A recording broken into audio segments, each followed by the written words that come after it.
In the heart of the Israel-Palestine conflict, beyond the political borders and military checkpoints, there are people, ordinary individuals whose lives have been shaped by decades of tension, violence, and hope.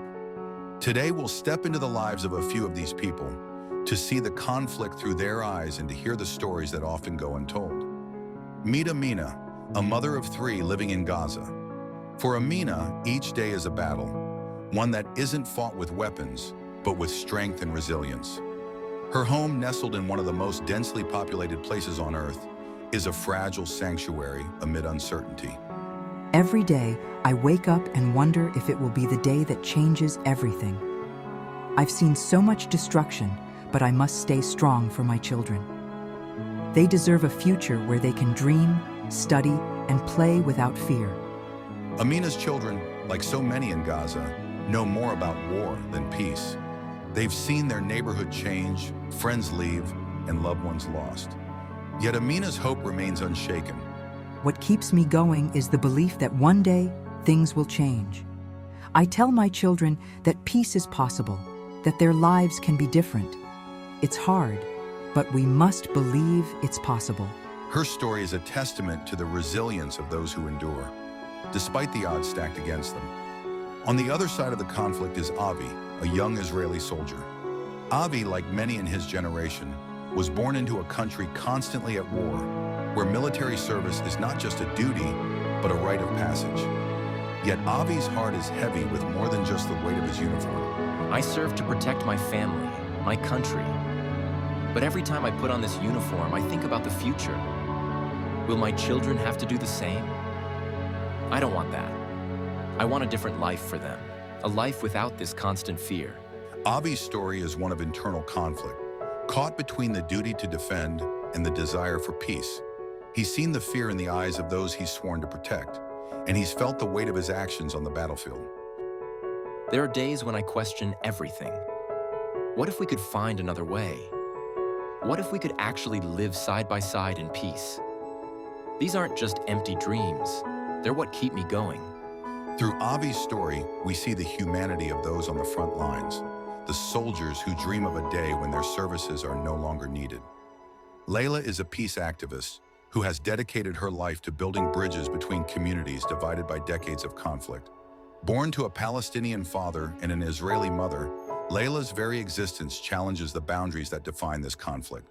I've always believed that if we can understand each other's pain, we can begin to heal. My work is about creating spaces where people from both sides can come together, not as enemies, but as humans.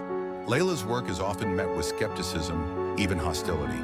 But for every obstacle, there is a breakthrough, small victories that give her the strength to continue. There was a moment when an Israeli soldier and a Palestinian teenager sat down together, shared their stories, and cried. It was powerful. In that moment, they weren't soldiers or protesters. They were just 2 people who had suffered and wanted something better. Through Laila's story, we see the possibilities that lie in empathy and understanding.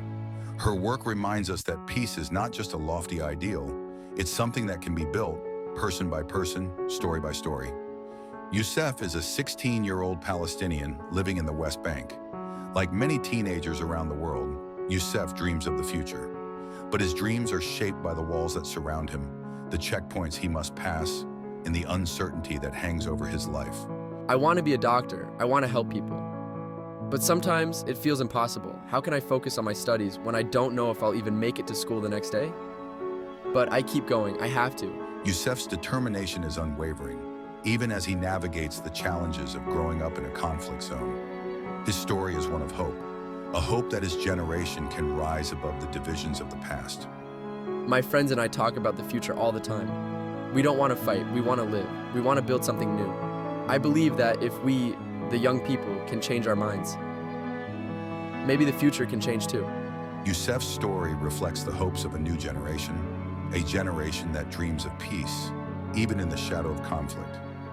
Maryam lives in a settlement in the West Bank, a place many see as a flashpoint in the ongoing Israeli-Palestinian conflict.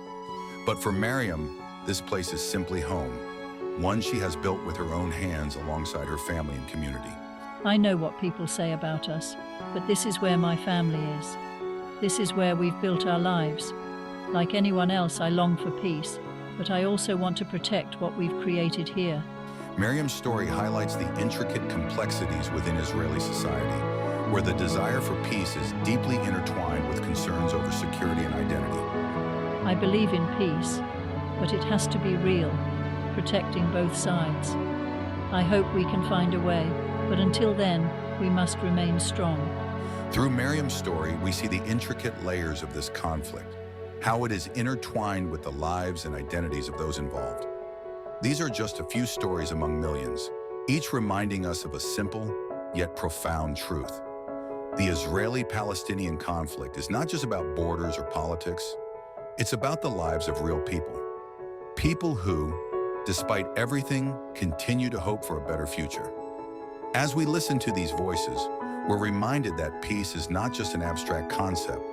It's a tangible possibility, something we can build together, story by story, person by person. If these stories have resonated with you, please share this video and keep the conversation going. The more we understand each other, the closer we move towards peace. Thank you for watching.